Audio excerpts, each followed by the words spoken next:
What if I told you one of the world's biggest car companies started with a poor boy tinkering in a shed? Or here's a question. Can grit alone turn nothing into a billion-dollar empire? Stay tuned to find out how Soichiro Honda did just that. Welcome back to DealMaker Diaries, where we uncover the deals and dreamers that shape fortunes. Today, we're telling the incredible story of Soichiro Honda, a dirt-poor kid from rural Japan who went from fixing bikes to founding Honda Motor Company, a name now synonymous with innovation. Born in 1906, this unlikely hero didn't just build engines, he transformed the automotive world. In the next few minutes, we'll trace his rags to riches journey, from a tiny workshop to global powerhouse. Grab a seat, this tale of tenacity is about to rev up. Soichiro Honda's start wasn't exactly promising. Born into poverty in a small village, his family scraped by. His father was a blacksmith, not a tycoon. Formal education? Barely any. Honda dropped out of school at 15, with no diploma, no connections, just a knack for tinkering. Japan in the 1920s wasn't kind to dreamers either. Society valued tradition, hierarchy, and stability, not some kid obsessed with machines. Then there were the setbacks. At 18, he moved to Tokyo to apprentice at an auto shop, but the 1923 earthquake leveled the city, forcing him to start over. Money was tight, resources scarce, and the world didn't care about his ideas, yet. These weren't just hurdles, they were walls. But for Honda, every wall was just a chance to build something new. So how did this poor boy climb those walls? It started small.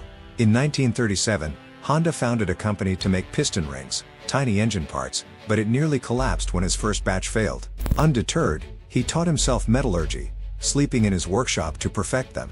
By 1941, he was supplying Toyota, a big win. Then came World War II. Bombings destroyed his factory, but Honda didn't quit. After the war, Japan was in ruins, no cars, no fuel, just desperation. Honda saw an opportunity. He slapped small engines on bicycles, creating motorized bikes that flew off the shelves.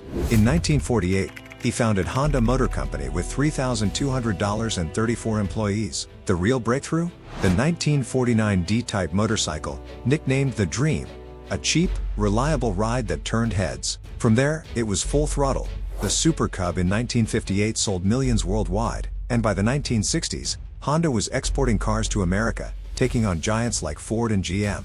Grit, ingenuity, and a little luck turned a shed into a global brand. Here's the moment it all clicked. Picture 1949, Japan's still rebuilding, and Honda's barely scraping by. Then he unveils the D-Type motorcycle, his first fully original design. At 98cc, it wasn't flashy, but it was tough, affordable, and ran like a dream. Literally, that's what they called it. It sold out fast, pulling his company from the brink. Orders poured in, and by 1952, Honda was Japan's top motorcycle maker. Or take 1963, Honda dives into cars with the T360 mini truck, then the S500 sports car. American dealers laughed. A Japanese car? No chance. But Honda proved them wrong. Sales soared, and by 1970, he'd cracked the US market wide open. That motorcycle, those first cars, they weren't just products, they were proof one man's perseverance could shift an industry. From a poor boy to a global player, this was Honda's triumph.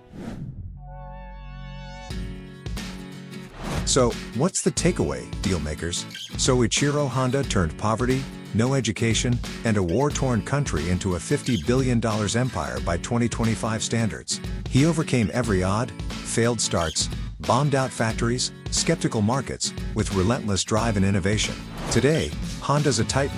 Over 5 million vehicles sold yearly, a name that means quality worldwide. His story isn't just about cars, it's about betting on yourself when no one else will. That's the spark that built an automotive legend, and a lesson for us all. What do you think, deal makers? Could you turn nothing into something like Honda did? Share your thoughts on his journey in the comments, we're reading them all. And if you love this story, check out our playlist on Inspirational Entrepreneur. Hit subscribe, and let's keep fueling big ideas together.